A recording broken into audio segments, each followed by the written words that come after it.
US treasury ने अभी अभी अपना खुद का $10 बिलियन का कर्ज वापस खरीद लिया है। यह हिस्ट्री का सबसे बड़ा बायबैक है। ये सब हुआ इलोन मस्क और डोनाल्ड ट्रंप के बीच यूएस के कर्ज पर लड़ाई के बाद। इलोन वार्निंग दे रहे हैं कि गवर्नमेंट पैसा बहुत बेकार में उड़ा रहे हैं। इलोन लोगों से कह रहे हैं कि ये बिल बंद करो, अमेरिका का डेट प्रॉब्लम खत्म नहीं होने वाला। कोई भी नए लॉ या बिल्स इस बड़ी प्रॉब्लम को सॉल्व नहीं करेंगे। सिस्टम खराब हो चुका है और इसी वजह से ट्रिलियंस ऑफ डॉलर्स बिटकॉइन में आने वाले हैं। तो रेडी हो जाओ आज के इंटरेस्टिंग टॉपिक के बारे में। शॉकिंग बात यह है कि कांग्रेस बजट ऑफिस बोल रहा है कि ट्रंप का नया टैक्स बिल $2.7 ट्रिलियन का डेफ्लिक्ट लाएगा। और यूएस बिल में एक अजीब चीज भी थी, इंडोर ट्रेनिंग सैलून्स पर जो टैक्स था उसे हटा दिया गया। शायद ट्रंप ने इसलिए किया क्योंकि उनको ऑरेंज रहना पसंद है। पर इलोन और कई अमेरिकन इस बात से परेशान हैं। उन्हें लगता है कि जो अमेरिका पहले था वो अब नहीं रहेगा क्योंकि डेट के कॉन्सिक्वेंस होते हैं। इलोन बोलते हैं, मैं नहीं चाहता कि अमेरिका बैंकरप्ट हो जाए। एक इंटरव्यू में होस्ट पूछता है, तो तुम्हारे लिए ये एक कॉल टू एक्शन है? इलोन कहता है, हाँ। फिर पूछा, और तुम बाकी बिजनेस कैसे संभाल रहे हो? इलोन बोलता है, बहुत मुश्किल से, और पोज देता है, लगता है वो सच में टेंशन में है। यह बंदा अपने देश के लिए कुछ करना चाहता है पर अपने कंपनीज और पैशन के बीच फंस गया है। ये सब डिसीजंस 1940s के टाइम के हैं, जब यूएस ने वर्ल्ड वार के बाद दुनिया की मदद करने का चक्कर में अपना करेंसी को गलत यूज किया। यूएस ग्रीडी हो गया और दुनिया से वैल्यू लेना शुरू कर दिया। अब उन्होंने एक मॉन्स्टर क्रिएट कर दिया है। यूएस ने अपने करेंसी को ऐसे यूज किया जैसे वो किसी भी फॉरेनर को फ्री में मिली हो। इसका मतलब ये था कि फॉरेन कंट्रीज यूएस ट्रेजरी के पैसे यूज कर सकती थी बिना कुछ दिए। अब यूएस सरकार सोच रही है कि इस सिस्टम को बदला जाए जिससे उनका टैक्स रेवेन्यू बढ़े। पर अब प्रॉब्लम यह है कि फॉरेन कंट्रीज पहले जैसा यूएस का डेट नहीं खरीद रही और अमेरिकन लोग भी इतने टैक्सेस से परेशान हो गए हैं। उनका सवाल है, मेरे टैक्स का फायदा क्या है? आप जो खरीदते हो उस पर टैक्स, जो आपके पास है उस पर टैक्स, हर जगह टैक्स।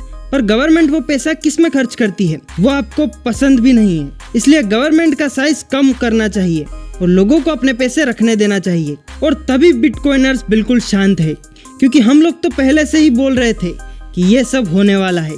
अब जब फाइनेंशियल एडवाइजर्स बिटकॉइन रिकमेंड कर सकते हैं, ट्रिलियंस बिटकॉइन में आने वाले हैं। ट्रंप एडमिनिस्ट्रेशन क्रिप्टो फ्रेंडली थी, इसलिए अभी बिटकॉइन का प्राइस ऊपर गया है और भी ऊपर जाएगा। बैंक ऑफ अमेरिका जैसे बड़े बैंक्स अभी तक डिसाइड नहीं कर पाए पर करेंगे। बिटकॉइन का सप्लाई लिमिटेड है, जिनको अभी चाहिए उन्हें ज्यादा पैसा देना पड़ेगा। इंस्टीट्यूशंस या तो नए बिटकॉइन लेंगे जो मिंट हो रहे हैं, या पुराने होल्डर से महंगे बिटकॉइन खरीदना पड़ेगा। बिटकॉइन की स्कैरसिटी ही उसकी वैल्यू बढ़ाती है।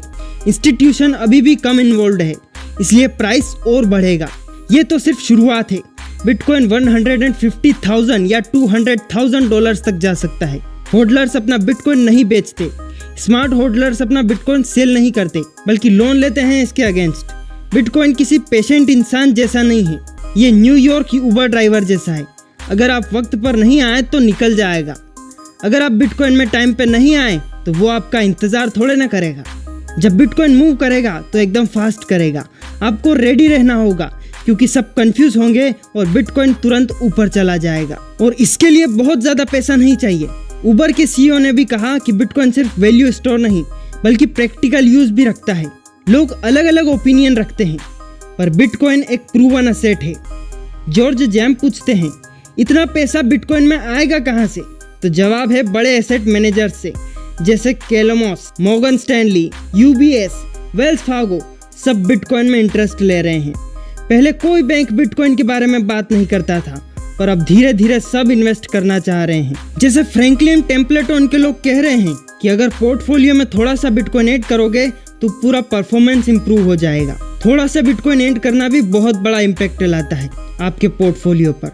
रिस्क एडजस्टमेंट रिटर्न इंप्रूवमेंट हो जाता है। एक बंदा अपने घर के गेस्ट बेडरूम में बिटकॉइन नोट चला रहा था और उसने अकेले 3.3 लाख जीत लिया माइनिंग से। अब बात आती है, बिटकॉइन अभी भी $100,000 के आसपास है। कैसे $200,000 तक जाएगा? तो शॉर्ट आंसर है डिमांड और सप्लाई। हर साल सिर्फ 165,000 बिटकॉइन मिंट होते हैं, पर लास्ट ईयर ETFs ने 500,000 बिटकॉइन ले लिया। इस साल और भी ज्यादा डिमांड हो सकती है।